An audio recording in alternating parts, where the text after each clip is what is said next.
읽겠습니다. 베드로전서 1장 1절과 2절 말씀을 한 목소리로 하나님의 말씀을 받들어 읽겠습니다. 베드로전서 1장 1절과 2절 말씀, 제가 가지고 있는 성경, 신약 성경 377면에 있습니다. 다 찾으셨나요? 네, 함께 하나님의 말씀을 읽겠습니다. 시작. 예수 그리스도의 사도 베드로는 본도, 갈라디아, 갑바도기아, 아시아와 비두니아에 흩어진 나그네 곧 하나님 아버지의 미리 아심을 따라 성령이 거룩하게 하심으로 순종함과 예수 그리스도의 핏부림을 얻기 위하여 택하심을 받은 자들에게 편지하노니 은혜와 평강이 너희에게 더욱 많을지어다. 아멘. 네, 하나님의 말씀을 다시 한번 읽습니다. 네, 말씀을 잘 읽어보시고 하나님의 살아계신 말씀이 여러분과 우리 안에 움직일 수 있도록 기도하시기 바랍니다. 1절 다시 2절까지 읽겠습니다. 시작. 예수 그리스도의 사도 베드로는 본도, 갈라디아, 갑바도기아, 비두니아에 흩어진 나그네 곧 하나님 아버지의 미리 아심을 따라 성령이 거룩하게 하심으로 순종함과 예수 그리스도의 핏부림을 얻기 위하여 택하심을 받은 자들에게 편지하노니 은혜와 평강이 너희에게 더욱 많을지어다. 아멘. 오늘 하나님의 말씀을 전하실 우리 목사님을 잠깐 소개하고 우리 목사님의 말씀을 듣도록 하겠습니다. 벌써 1년이 됐네요. 제가 작년에 잠깐 하와이에 가서 말씀을 전할 기회가 있었습니다. 말씀을 전하고 그곳에 계시는 다른 목사님을 만나게 됐는데 그 목사님이 이 목사님입니다. 그래서 처음 뵙죠. 처음 만나서 함께 식사를 나누고 짧은 시간 얘기를 나누게 되었죠. 목회자가 참 많은 사람을 만나게 되는 것 같습니다. 많은 사람을 만나다 보니까 조금 이렇게 보는 눈이 생기게 되는 것 같습니다. 그렇다 그래서 제가 관상을 잘 본다 이런 건 아닌데 이렇게 만나보면 느낌이 있잖아요. 그죠? 요즘 유행하는 단어로 뭐라고요? 느낌 아니까.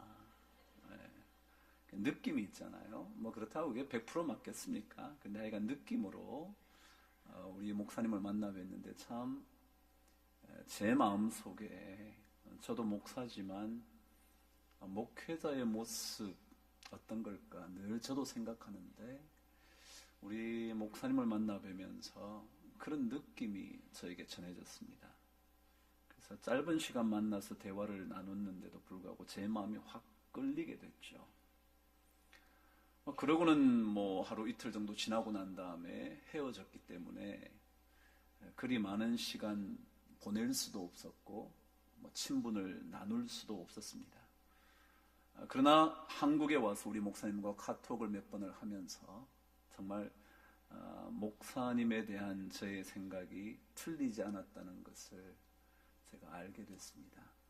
그리고 언제든지 한번 뵈야지 그런 생각을 하고 있었는데 이번에 여러 선교 지역을 방문하시다가 한국을 오시게 됐다고 말씀을 듣게 돼서 제가 무조건 오시면 좋겠다. 한번 말씀을 전해주시면 좋겠다. 그렇게 말씀을 드렸습니다. 제가 이 목사님을 어느 정도로 모르냐면 이분이 어느 학교를 나왔는지 어디에서 신학을 공부했는지 전혀 몰랐거든요.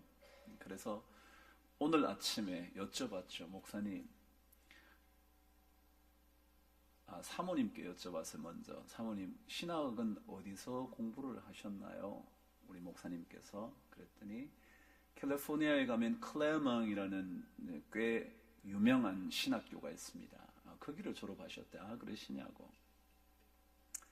또 더 묻기가 그래서 또 있다가 여기에 올라와서 일부 예배 전에 목사님께 여쭤봤죠. 목사님, 혹시 대학 다니실 때 전공은 뭐였나요? 제가 그렇게 물었어요. 그랬더니 우리 목사님께서 제 인생이 참 복잡합니다. 그러시더라고요. 그러시면서 말씀을 해주셨어요. 연세대학교에서 치과대 치대를 졸업을 하시고는 미국으로 건너가셔서 캘리포니아 주립대학에서 사회학을 전공을 하시고, 그러고 하나님의 부르심을 받아서 클레멍에 가서 신학을 끝내셨다고 그렇게 말씀하시더라고요. 뭐 이게 인생 복잡한 건가요? 치대 나오면 꼭 치과의사만 해야 되나요? 그런 건 아니겠죠. 아버님께서 목회자이셨기 때문에 결국은 목회자의 길에 접어드신 것 같습니다. 제가 목사님 얼굴을 뵙고 몇 번 대화를 나누면서 느낌이라는 것은 목회자가 가지고 있어야 하는 마음, 그런 것들이 모습과 말씀 속에서 자연스럽게 묻어나왔습니다.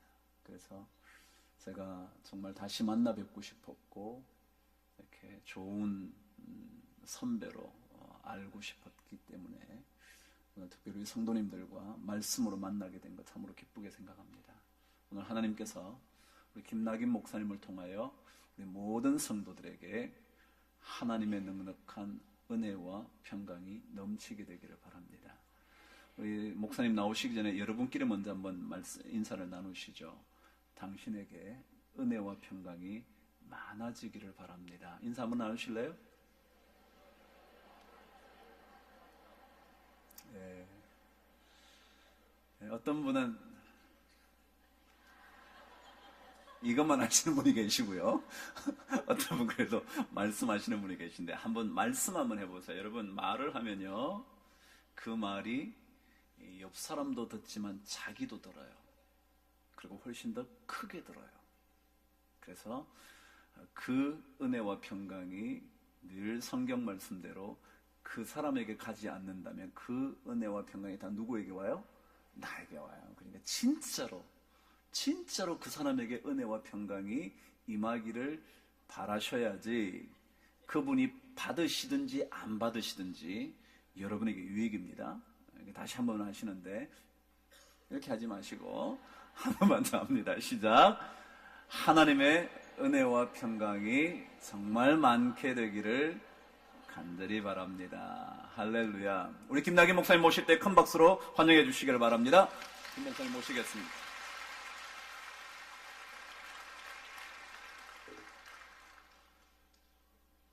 할렐루야 라고 해야 되는데, 제가 하와이에서 왔기 때문에 알로하 인사합니다. 알로하 한번 해보실까요? 알로하. 알로하는 참 편리합니다.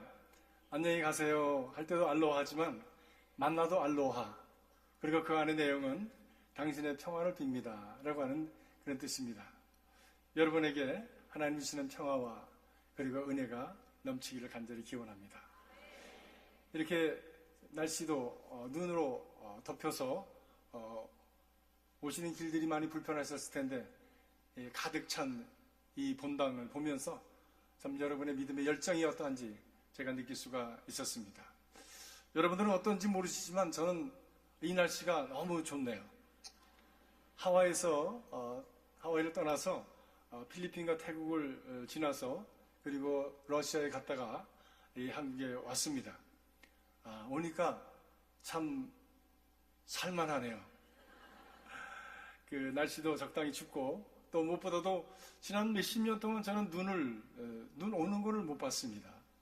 쌓인 것은 봤는데, 쌓인 것은 뭐 영화대에서 보고 TV에서도 보고 또 일부러 이렇게 여행을 하면서 보기도 했지만, 눈이 오는 장면은 거의 30년 만에 처음 보았습니다. 하늘에서 눈꽃이 막 떨어지는데 가슴이 막 벌렁벌렁 뛰는데 얼마나 좋은지 모르겠어요. 우리 조국에서 사시는 분들 이런 축복을 겨울마다 받으시면서 사시는구나. 얼마나 좋겠나 하는 생각을 했습니다. 저는 지금 하와이 호놀룰루의 그리스도 연합 감리교회라고 하는 교회, 111년 전에 이 조국이 그들을 품어줄 수가 없어서 가난해서 정치적으로 불안해서 그리고 참 이 땅에 발붙여 살아갈 수 없는 어떤 형편 때문에 조국을 떠나서 하와이로 왔던 그분들이 세운 그 교회 지금 21번째 목사로 심무하고 있습니다.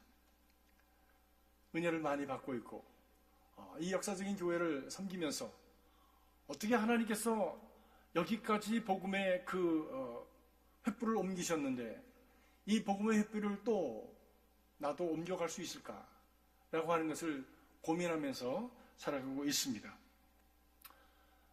그런 가운데 여러분 또 이렇게 뵙게 돼서 감사하고 또 우리 황영택 목사님께서 지극히 환영해 주시고 또 반갑게 두 손 들어서 이렇게 환영해 주셔서 너무 감사합니다. 짧은 시간 만났지만 저에게는 큰 축복입니다. 황 목사님 만난 것이 저는 미국에 간 지 40년 됐습니다.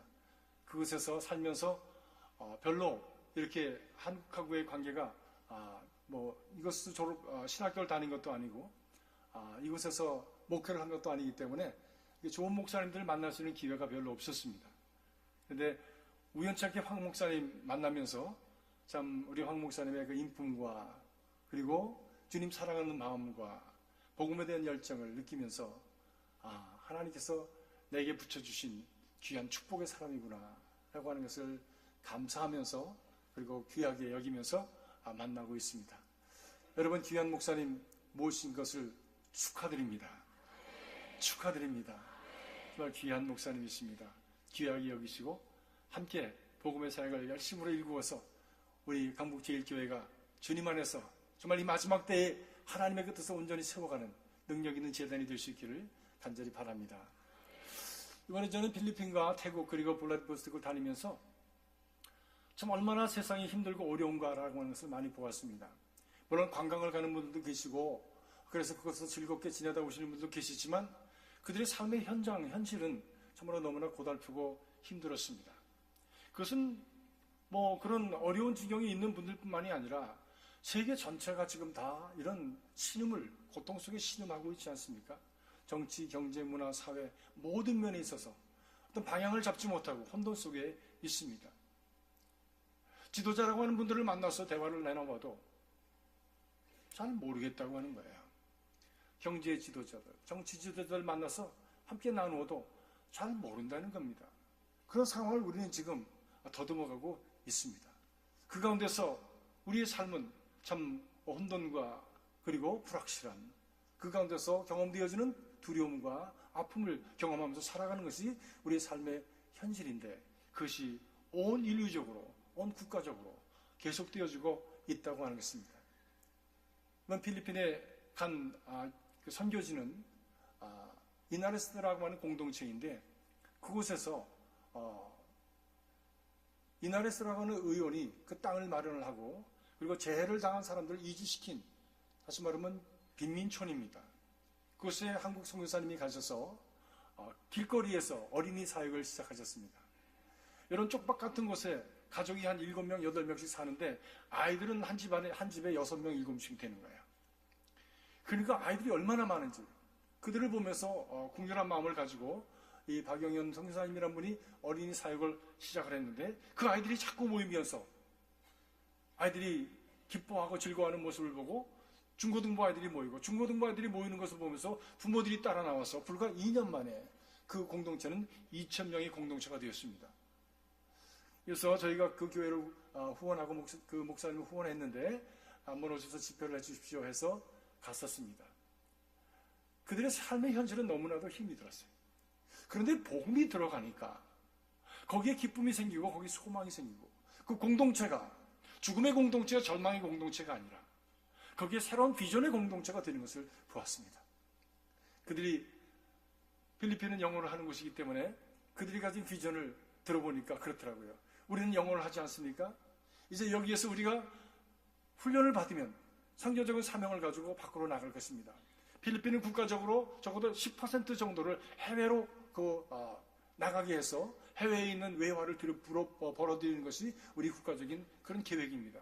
우리가 그것의 일환으로 가서 중동으로 또는 열악한 지역으로 가서 그들 가정으로 들어가서 가정부로 또 일꾼도 일을 하면서 공식적으로는 예배드리지 못하고 공식적으로는 우리가 전도하지 못하지만 그 개인, 어떤 그 중동의 부잣집에 들어가서 중동의 어떤 개인집에 들어가서 저들의 영어를 가르쳐 주면서 믿음으로 저들을 잘 섬기면 저들을 복음화할 수 있는 그런 길이 열려지게 됩니다. 참 멋있는 비전이더라고요. 멋있는 비전이더라고요. 그 얘기를 듣고 아프리카에 있는 어느 선교사님께서 그 아이들 훈련되어지면 우리 아프리카에도 좀 보내주십시오. 케냐, 탄자니아 이런 곳으로 보내주십시오. 거기 와서 그 아이들로 하여금 아이들에게 영어도 가르치고 그리고 저들이 어떻게 일어났는지 예된 복음도 전해주시길 바랍니다. 라고 하는 이야기를 들으면서 막 신이 나 있는 것을 저희가 보았습니다. 복음이 들어가는 것에는 새로운 생명이 일어납니다. 그 복음을 위해서 자기를 드리고 그리고 하나님의 미랄로 죽고자 하는 이들이 있는 곳에는 새로운 역사가 일어납니다. 우리 강북 제일교회에 속해져 있는 모든 성도들이 이런 예수 그리스도의 복음의 그 정신을 가진 귀한 삶을 살아가셔서 여러분들이 살아가시는 가정과 일터와 생활이 그리고 우리의 교회가 살아 생명으로 충만하고 꿈틀거리는 그런 하나님의 전이 될 수 있길 주의 이름으로 축복합니다. 태국에 갔습니다. 거기에 우리 미국의 연합감리교회에서 보낸 선교사님이 계신데 그분은 에이즈 고아원을 하고 계십니다. 태국이 너무 성적으로 물러나기 때문에 그래서 좀 죄 없는 아이들이 태어났는데 그 아이들이 에이즈가 걸려서 태어나는 거예요. 그 아이들을 모아서 그들을 사랑해주고 버림받은 아이들에게 약을 먹이고 그리고 공부를 시키고 저들에게 신앙을 심고 그리고 저들이 병을 알아서 잘 자라지 못하고 그리고 배우는 것이 늦지만 사랑을 계속 주면서 저들의 자긍심을 씌워주고 자화상을 아름답게 가꾸어주는 그런 모습을 보면서 그리고 너는 앞으로 하나님의 나라를 위해서 사용될 아이라고 하는 이야기를 계속 해주면서 그 복음의 사역을 감당하는 모습을 보았습니다. 얼마나 귀한지 모르겠어요. 복음이 가는 곳에는 이렇게 자기를 들여서 희생해서 십자가를 지면서 그리고 복음의 사신으로서 나가서 하나님의 미랄로 드려지는 곳에는 새로운 생명이 싹트게 되어지는 것입니다. 죽음이 물러가고 그리고 거기에 새로운 희망이 싹트게 되어지는 것입니다. 그 선교사님은 또 휴먼 트래피킹을 위해서 애를 쓰시더라고요. 이게 성문화가 이렇게 발달이 되고 그리고 성문화가 너무 그냥 팽창을 하니까 이 어린아이들이나 또는 여자 성인들을 훔쳐서 납치해서 강제로 팔아먹는 일들이 거기에 흥행하고 있습니다. 그 거래 관계 속에 중간에 간섭을 해서 끼어들어서 그 여자들을 구해오는 어린아이들을 구해오고 또 여자분들 구해오는 일들을 하고 계시더라고요. 참 위험한 일입니다. 그런데 그것과는 관계없이 열심으로 자기를 희생해서 하시는 모습을 보면서 목사님이 지난 주간에 6명 구했습니다. 그래요. 위험하지 않아요? 위험하지요. 총을 맞을 수도 있고 칼을 맞을 수도 있고 어떤 일을 당할지 알 수 없지만 그러나 한 생명을 구하는 일 아니니까 그들을 구해서 복음을 전하면 그들이 받습니다. 그리고 그들이 삶을 살아갈 수 있는 길이 열려지게 됩니다. 이 일이야말로 해야 될 일 아니겠습니까? 목사님 도와주세요. 말씀을 드리면서 제 가슴이 뭉클해졌습니다. 정말 복음이 가는 곳에는 이런 새로운 역사가 일어나게 되어지는 것입니다. 사랑하는 성도 여러분, 여러분의 삶 속에 복음의 능력이 여러분의 삶 속에 펼쳐지기를 주님의 이름으로 축복합니다. 복음의 핵심이 되는 예수 그리스도의 십자가, 그 자기 희생과 자기 죽음의 삶이 함께 따르는 믿음의 삶이 우리에게 열려지기를 주의 이름으로 축복합니다.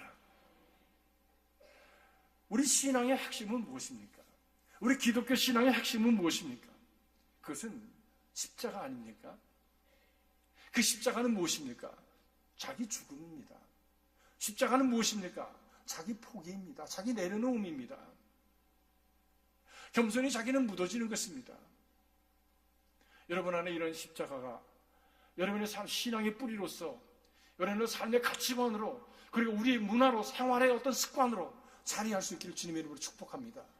그래서 여러분이 가는 곳마다 진정으로 복의 근원이 되어지는 역사가 일어날 수 있기를 간절히 바랍니다.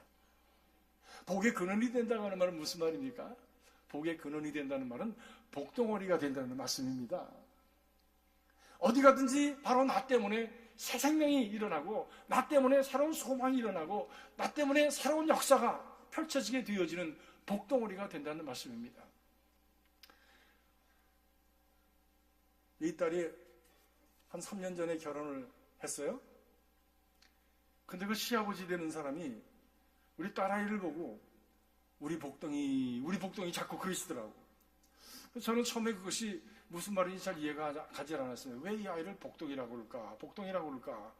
가만히 생각해 보니까 성경에 아브라함에게 하신 말씀, 그것이 복의 근원이 된다는 말씀이 복덩이가 된다는 말이구나. 제가 새삼스럽게 깨달았어요. 이 아이가 이 집에 들어가서 그 집이 잘 되고 그 집에 평화를 이루고 그 집에 하나님이 주시는 그 축복을 일구어내는 그 기반이 될 수 있다면 이 아이가 정말 복덩이가 되는구나.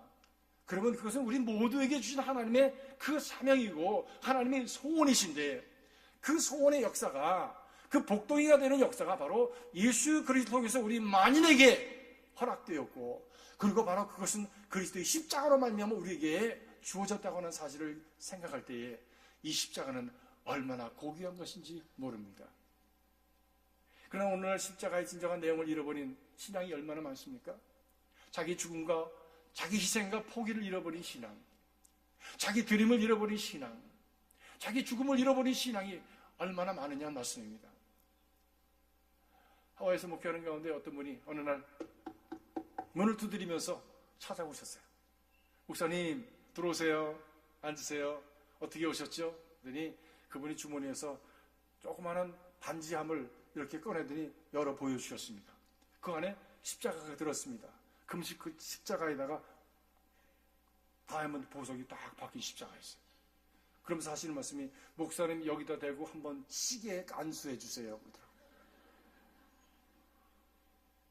제가 그래서 왜 이 십자가에다 대고 제가 안수를 해야 합니까? 그랬더니 그래도 목사님이 영역이 있으시니까 십자가에다가 목에 걸기 전에 목사님이 안수해 주시면 이 십자가가 능력 있는 십자가가 될 거 아닙니까? 이분이 복음을 모르는 분이구나. 그래서 교회는 나오지만 복음을 모르는 분들이 많이 있지 않습니까? 그 모든 분들에게 예수 그리스도의 복음이 전파되어지고 복음이 믿어지고 복음의 능력이 경험되어지고 그를 통해서 복의 통로가 되어지고 복덩이가 되어지는 역사가 일어날 수 있기를 주님의 이름으로 축복합니다. 그분에게 복음을 전했습니다. 그리고 그분을 안고 꼭 기도해 주었습니다. 그분이 십자가를 걸고 그리고 나갔어요. 사랑하는 성도 여러분, 우리 모든 신앙의 뿌리도 핵심도 목적도 우리의 삶의 그 가치도 그리고 그 열매도 모든 것이 십자가로 말미암은 것을 기억하시기 바랍니다. 우리 기독교 신앙의 오늘 과거와 현재와 미래를 통틀어서 함께 하시는 성령의 역사도 십자가를 통해서 이루어지는 것을 여러분들이 하셔야 하지 않습니까? 내가 가는 것이 너에게 좋으니 내가 가면 너에게 다른 보혜사를 보내주시겠다고 하지 않았습니까? 내가 가는 과정, 그것이 무엇입니까? 십자가 아닙니까? 십자가를 지고 뚜벅뚜벅 걸어서 골고다 그 정상에 올라서 달려 피 흘려 물 흘려 죽으신 예수 그리스도의 그 고난의 과정, 그것이 십자가 아닙니까? 내가 가면 너희에게 다른 보혜사가 오신다. 십자가를 통해서 우리에게 다가오시는 성령의 역사가 여러분 한 분 한 분들의 심령 속에 충만하기를 주님의 이름으로 축복합니다. 우리 강남제일교회, 이 강북제일교회의 모든 교회 구석구석에 모든 사역 위에 우리 형 목사님께서 모든 사역자들 위해 충만하기를 주의 이름으로 축복합니다. 우리가 믿음으로 살려고 하는 간절한 소원이 있지만 믿음으로 살지 못하게 하는 환경이 우리들에게 얼마나 팽창해 가는지 모릅니다. 핍박과 방해가 얼마나 많은지 모릅니다. 형제지를 다니다 보면 정말 그 선교사님들이 사역하시는 그 환경이 너무나 열악한 것을 볼 수 있습니다. 문화적으로도 열악하고 환경적으로도 열악하지만 그 제도적으로 그것을 허락하지 않아서 예배드리다 잡혀가기도 하고 복음을 전하다가 그만 추방당하기도 하고 이런 일들을 경험을 합니다. 저는 그분들을 돕기 위해서 몇 번 이렇게 여러 군데를 다녔는데 그러다가도 잡혀서도 경찰에 들어가서 조소를 받고 추방을 당하고 그런 경험들을 여러 번 했습니다. 얼마나 반복음적이고 반신앙적이고 반기독교적인 그런 참 흐름들이 오늘 우리의 주변에 우리 환경 속에 있는지 모릅니다. 우리는 같이 여기에 모여 있으니까 그것을 경험하지 못하지만 같은 동시대에 이 같은 시간대에 살아가면서도 다른 곳에 그런 다른 문화 속에 살아가는 사람들 얼마나 많은 아픔을 당하고 또 이런 자유함이 있는 것을 알지 못하고 묶인 채 갇힌 채 보지 못한 채 살아가는 이들이 얼마나 많은지 모릅니다. 사랑하는 성도 여러분, 선교사님들을 위해서 기도해 주시기 바랍니다. 그런 갇힌 그런 세계 속에서 살아가는 사람들을 위해서 그들에게 정말 자유함, 다시 보게 함, 그래서 열려지는 그런 역사가 있어지기를 여러분 기도하시기를 주님의 이름으로 축복합니다.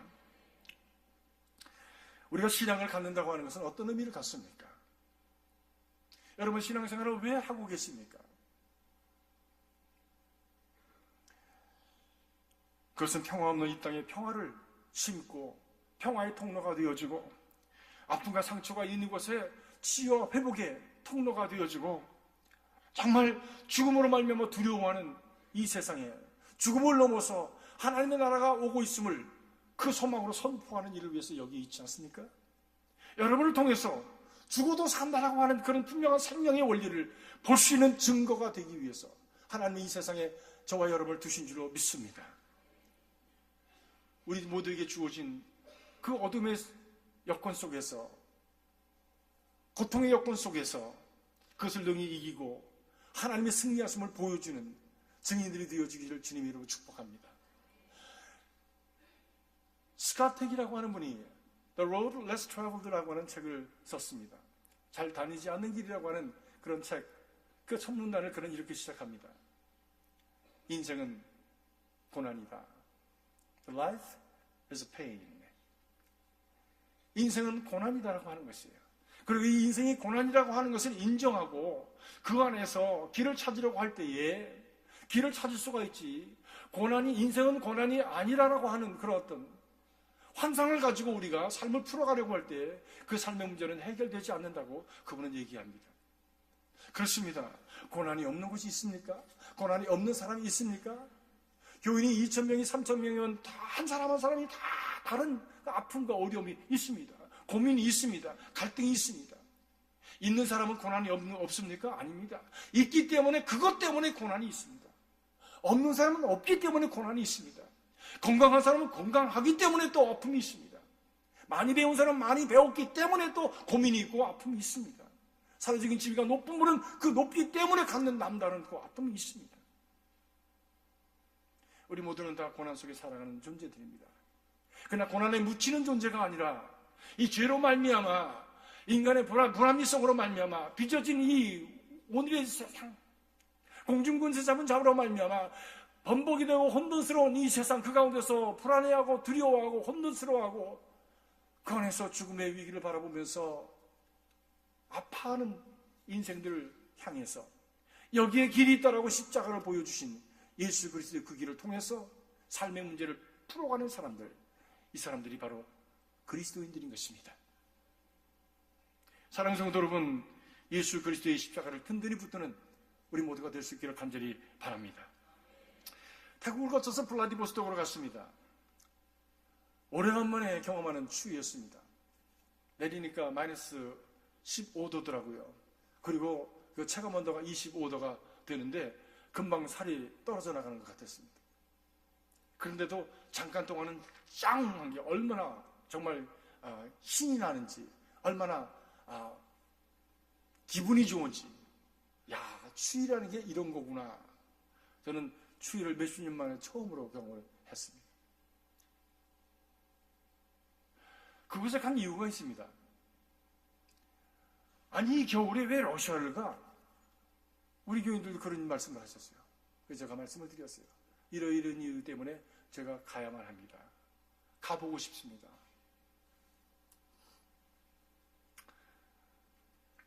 거기에는 러시아 첫 번째로 순교하신 우리 김형학 목사님이라고 하는 분의 순교의 그 흔적이 있었습니다.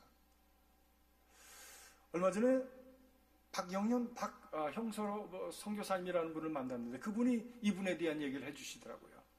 목사님 그동안에 발굴되지 않은 분이었는데 지난 90년 동안 묻혀 있었는데 이분이 새롭게 발굴이 돼서 지금 참 이분에 대한 이야기를 저희가 하고 이분에 대한 참 기념비를 세우려고 지금 블라디보스톡에 있는 선교사님들이 애를 쓰고 있습니다.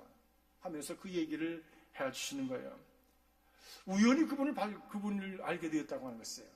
어떻게 알게 되었습니까? 라고 했더니 얼마 전에 러시아 정부에서 러시아에 들어온 교회들, 지금으로부터 4년 전 얘기입니다.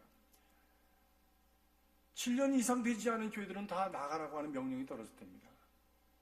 자기는 20년 사역을 했으니까 있을 수 있지만 많은 선교사님들이 이제 하던 사역을 그대로 놓고 떠나야만 하는 그런 위기를 봉착하게 되었습니다. 또 함께 연합해서 하던 모든 사역이 다 망가지게 된 것입니다. 그래서 거기서 살고 있는 선교사님들이 모여서 좀 염려를 하고 걱정을 하지만 아무 해결책이 없는 거예요. 힘이 없는 거예요. 그러던 중에 박성교사님이 한국에 나오셨다가 마침 초등학교 동창회를 참여하게 되셨답니다. 고등학교 그 동창회에 참석해서 옆에 있는 동창하고 얘기를 하다 보니까 여자 동창인데 그 동창이 자기가 러시아 선교사인 것을 알고선 우리 할아버지도 러시아 선교사였는데 그런 얘기하시더라고요. 응? 아니 러시아 선교사가 할아버지가 러시아 선교사로 가셔서 그런 일은 들어본 적이 없는데 아니야. 우리 할아버지가 1920년대 블라디보스톡에 가셔서 선교하시다가 거기서 돌아가셨어. 얘기했어요. 눈이 번쩍 띄었답니다. 그래서 블라디보스톡으로 돌아와서 고문소 그 박물관에 가서 그 도서관에 가서 고문서를 다 찾았더니 그분의 기록이 나오더라는 거예요. 그래서 참 그분의 기록을 가지고 정부에다가 우리는 10여 년 전에 들어온 사람들이 아니라 이미 90년 전에 이미 들어와서 여기서 활동을 했습니다. 라고 하는 서류를 꾸려서 정부에다 집어넣었더니 오케이. 그래서 하마터면 추방당할 뻔했던 모든 선교사님들이 다 세이브가 됐습니다.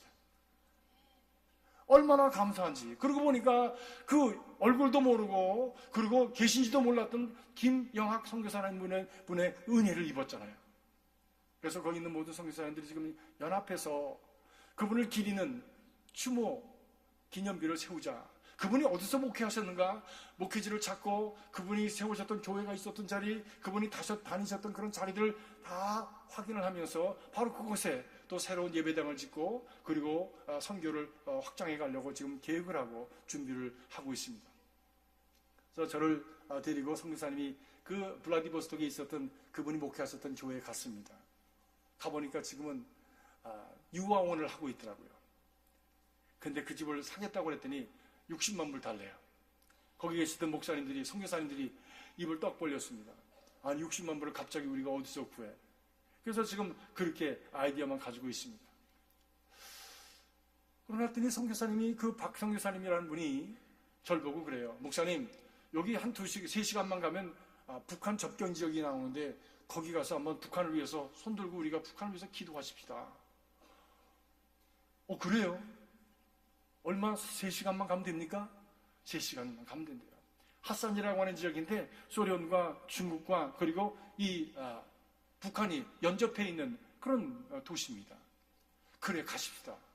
그래서 그것을 향해서 소련 운전자를 사고 그리고 저희들 목사님과 또 우리 교인들과 함께 7명이 떠났습니다. 6명이 떠났습니다.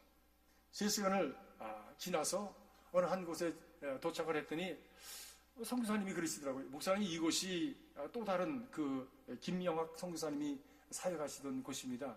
여기에 지난번에 왔다가 주인을 못 만났는데 여기 지금 그분이 사역하시던 곳에 또 다른 그런 교회가 있습니다. 교회 자리가 있는데 한번 보시겠습니까? 그러십시다.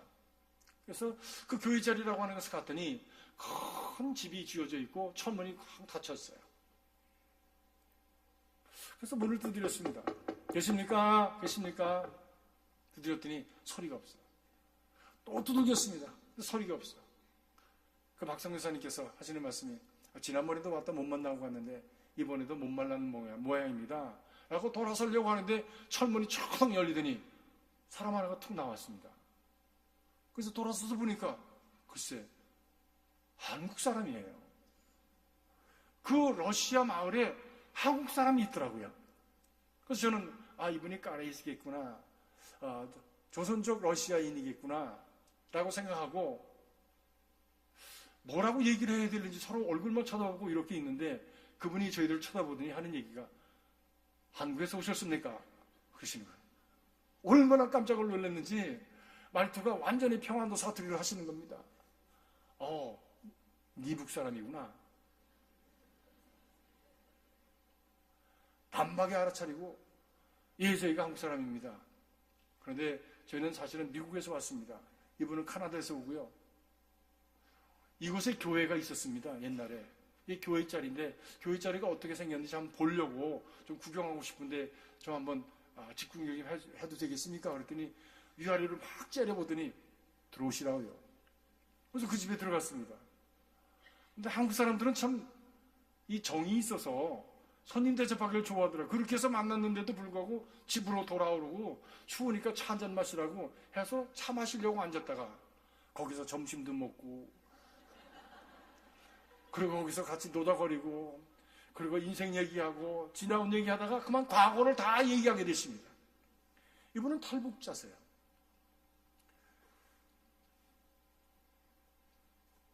북한에서도 남부럽지 않게 살았답니다. 가정도 좋고요, 공부도 많이 했고요, 머리도 좋고요. 그래서 러시아에 와서도 돈을 많이 벌었어요. 그래서 그곳에다 큰 집을 진 거예요. 그런데 그럼 왜 오셨습니까? 그랬더니 나는 혼자 잘 살수 있지만 그 세상이 너무 썩었습니다. 세상에 선생님 생각해 보시라고요. 6.25 전쟁 때 300만이 북한 사람이 죽었다고 하는데 평화시대에 300만이 굶어 죽었습니다. 그것이 바른 세상입니까? 나는 그런 세상에서 살 수가 없습니다.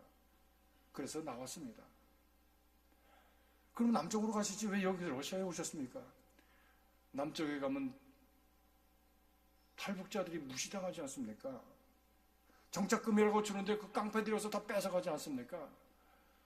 저는 다른 사람들의 무시하는 것은 참을 수 있어서 동족 간의 무시를 당하면서 있고 싶지는 않습니다. 그래서 제가 러시아를 택했습니다. 여러분, 혹시 여러분 주변에 탈북자들이 계시면 잘 대해 주십시오. 그들이 자존심 상하지 않도록 인격을 존중해 주시기 바랍니다. 다 압니다. 그분들이 다 알더라고요. 그러면서 저는 지금 우리 아이들이 이북에 2아이가 있고 가정이 있습니다. 그럼 교신이 있으십니까? 없습니다. 차라리 모르는 게 낫습니다. 알면은 전 가족이 몰살당합니다. 그럼 왜 여기서 계십니까? 이제 통일이 되면 그 아이들이 2시간만 넘으면 여기로 오니까 여기에서 같이 살려고 집을 짓고 지금 기다리고 있습니다. 아이고, 그 얘기를 들으니까요, 가슴이 막 확 메이는 게 제 가슴이 이렇게 유리창 깨지듯이 찌찌찌 깨지는 소리가 나더라고요. 분단 조국의 아픔이 거기도 있더라고요. 남쪽에만 있는 게 아니라 거기도 있더라고요. 통일은 빨리 되어야 되겠더라고요. 사랑하는 성도 여러분, 우리 조국을 위해서 여러분 기도하시겠지만 미국에 있는 저희들도 매일 기도합니다. 조국의 통일을 위해서 기도합니다. 우리 민족이 하나 되는 것을 위해서 기도합니다. 무엇보다도 조국이 통일되기 이전에 교회가 하나 되게 하옵소서. 성도들의 마음이 하나 되게 하옵소서. 그래서 통일의 주체가 되게 하시고 앞장서 달려가는 하나님의 백성들이 되게 하여 주시옵소서.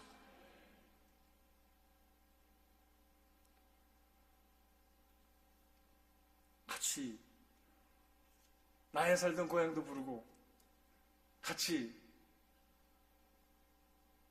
한국 노래 부르면서 식사하면서 그분을 붙들고 함께 기도해 주었습니다. 눈가에 눈물이 맺혔어요. 그리고 이제 떠나겠다고 했더니 그 시간이 벌써 오후 3시쯤 됐어요. 떠나겠다고 했더니 어디로 가시네요.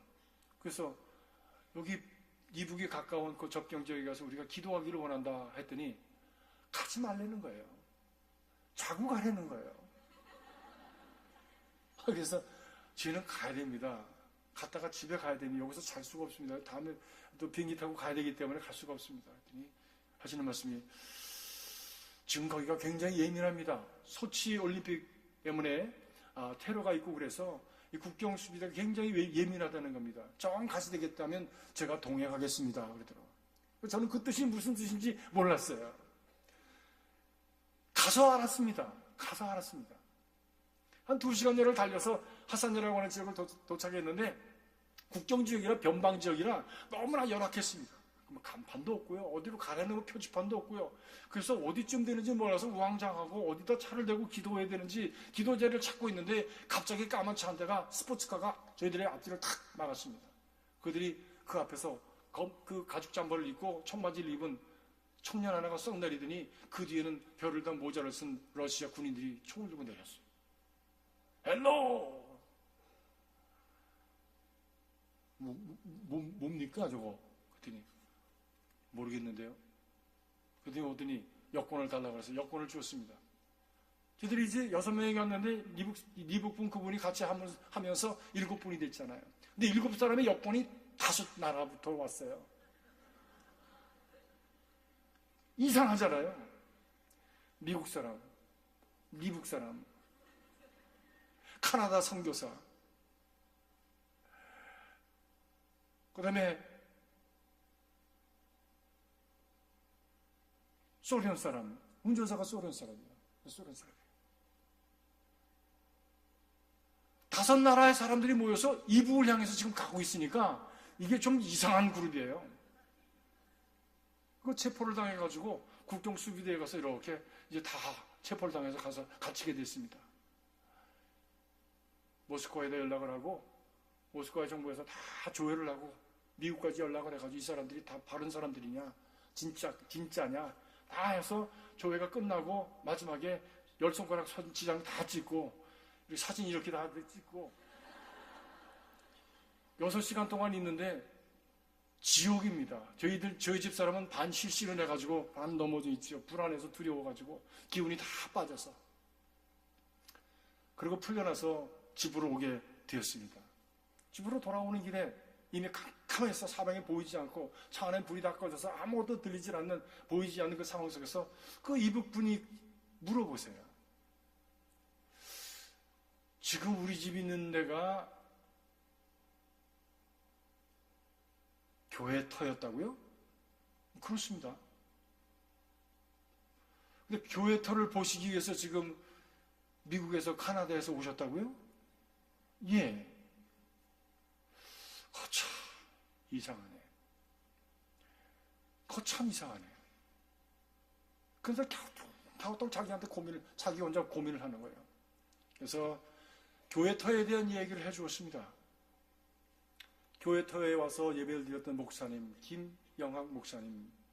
1920년대에 연해주에 거하던 그 모든 사람들이 소련의 그 박해로 말미암아, 스탈린의 박해로 말미암아 그것을 떠나고 도망가고 다 빠져나오는 그때에 그래도 거기 몇 사람 남은 사람들을 섬기겠다고 이 블라디보스톡에 왔습니다.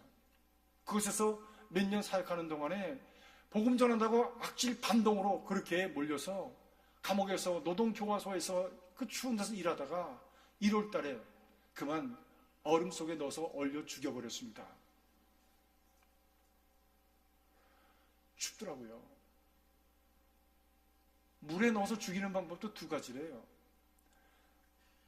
돌을 묶어서 던지는 방법이 있고 그냥 던지는 방법이 있는데 돌을 묶어서 던지는 것은 은혜를 베풀어 주는 거랍니다. 왜? 빨리 죽고 마니까.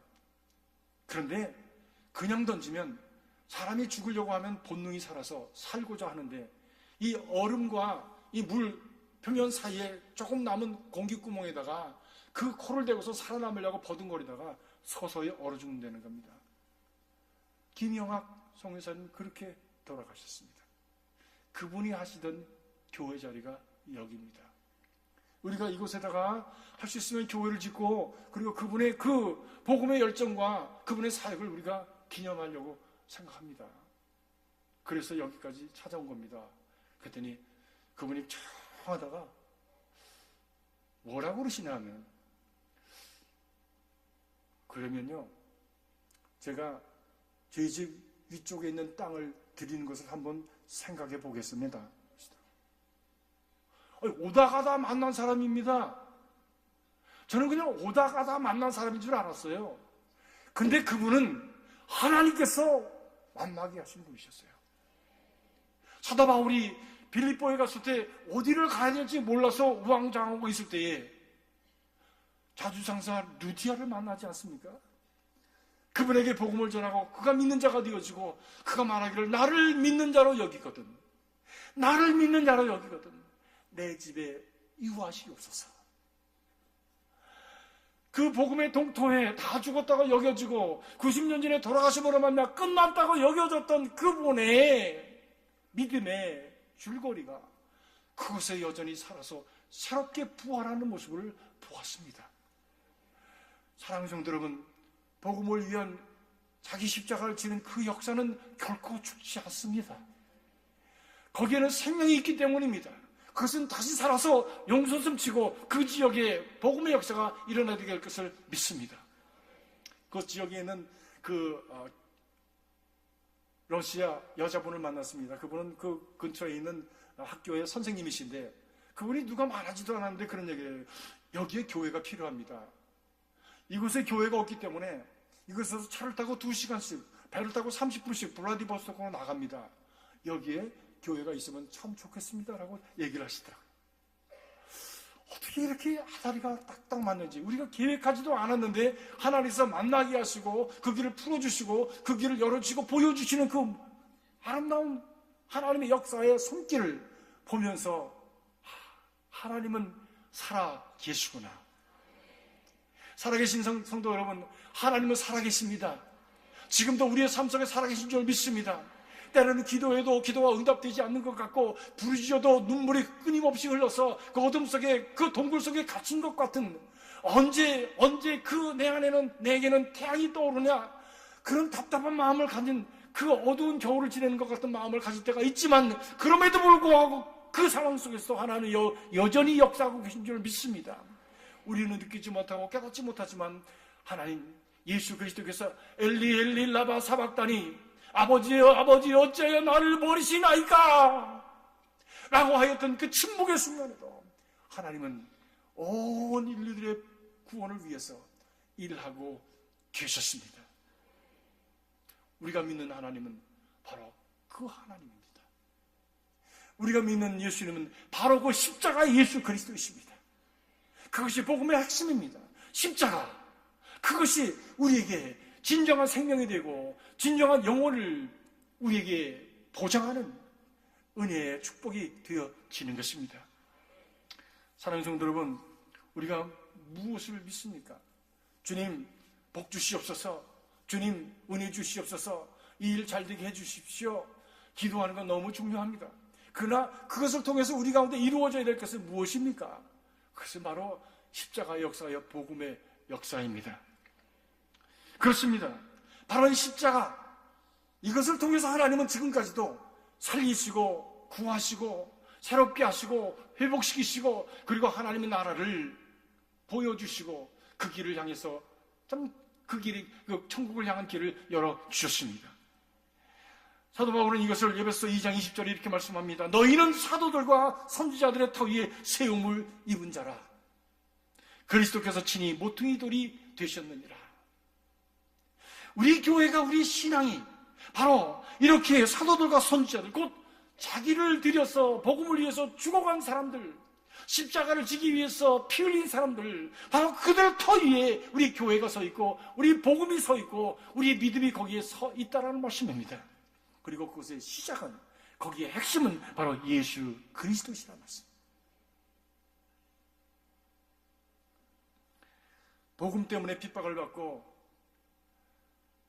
반신앙적이고 반하나님적인 그런 세상에서 하나님을 바라보며 살아갔던 사람들은 다 아픔을 겪었습니다. 어려움을 겪었습니다. 그것을 히브리서 기자는 11장 36절 이후에 이렇게 말합니다. 어떤 이들은 조롱과 채찍뿐 아니라 결박과 옥에 갇히는 시련을 받았으며 돌로 치는 것과 톱으로 켜는 것과 시험과 칼로 죽임을 당하고 양과 염소의 가죽을 입고 유리하며 궁핍과 환난과 학대를 받았으니 이런 사람들은 세상이 감당하지 못하느니라. 그들이 광야와 산과 동굴과 토굴에 유리하였느니라. 오늘 우리가 읽은 본문 말씀, 베드로가 흩어져 있는 디아스포라들에게 쓴 말씀이라고 성경은 말씀합니다. 본도, 갈라디아, 갑바도기아, 아시아와 비두니아에 흩어진 나그네, 오늘로 말미암은 터키 지역입니다. 그것에 가보았습니다. 그들이 살았던 동굴을 가보았어요. 이곳에서 어떻게 살 수 있었을까? 지하 동굴에 가보았습니다. 그곳에서 몇백 년을 살아서 어떤 사람은 그곳에서 태어났고, 그리고 그 눈을 쓰지 않아서 눈이 아주 퇴화해 버린 사람들도 많았답니다. 무엇 때문에? 복음 때문에. 무엇 때문에? 십자가 때문에. 무엇 때문에? 믿음을 지키기 위해서 거기에 살았던 것이에요. 그들을 격려하고 이겨라, 낭망하지 말아라, 인내해라 하는 격려를 주기 위해서 사도 베드로는 그들에게 이 복음을 쓰고 있지 않습니까? 사랑하는 성도 여러분, 오늘 반기독교적이고 반신앙적인 반하나님적인 이 세상에서 믿음을 지켜가는 성도들의 그 삶의 자세는 서로가 격려하고 긍휼히 여기고 앞서가니 뒤서가니 서로가 끌어주고 밀어주는 그런 아름다운 사랑의 교제가 있어야 될 줄로 믿습니다. 한번 옆에 분 보시고 한번 인사해 보시기 바랍니다. 저를 긍휼히 여겨주세요. 저를 긍휼히 여겨주시기 바랍니다. 하나님의 은혜로 긍휼히 여김을 받는 긍휼히 여기는 저희들이 될 수 있기 바랍니다. 서로가 격려가 되길 바랍니다. 그래서 우리에게 그를 통해서 은혜와 평강이, 그리스도의 은혜와 평강이 우리의 삶을 넘는, 환난과 역경을 넘는, 우리의 참 동토와 같은 그런 꽁꽁 얼어붙은 우리의 삶을 넘는 초월적인 성령의 역사가 우리의 삶 속에 소망이 되어지고 우리의 삶을 붙들고 세워주는 능력이 되어지고 그로 인해서 평강과 은혜가 충만한 삶을 살아가는 우리가 될 수 있길 주의 이름으로 축복합니다. 주님 나라 갈 때까지 승리하는 여러분 될 수 있길 주님의 이름으로 축복합니다. 우리 강북 제1교회가 될 수 있길 주의 이름으로 축복합니다. 기도하겠습니다. 살아계신 아버지 하나님, 부족한 종이 함께 겪은 간증을 말씀과 더불어 나누었습니다. 주님, 동토에 역사하신 하나님의 그 은혜를, 그리고 지금도 살아계셔서 우리 가운데 주의 나라를 이루시기 위해서 믿음의 사람들을 부르시고 그들에게 예수 그리스도의 보혈로 뿌리셔서 하나님의 그 소원을 이루어 가시는 귀하신 은총을 저희들이 바라봅니다. 성령의 역사가 예수 그리스도의 보혈을 통해서 우리 가운데 충만케 하시고 세상이 감당할 수 없는 능력, 승리하는 삶을 살아가도록 역사하여 주시옵소서. 하나님의 함께 하심으로 저들 가운데 은혜와 평강이 더욱 넘치는 귀한 삶이 있게 하여 주시옵소서. 예수님의 이름으로 기도하옵나이다. 아멘.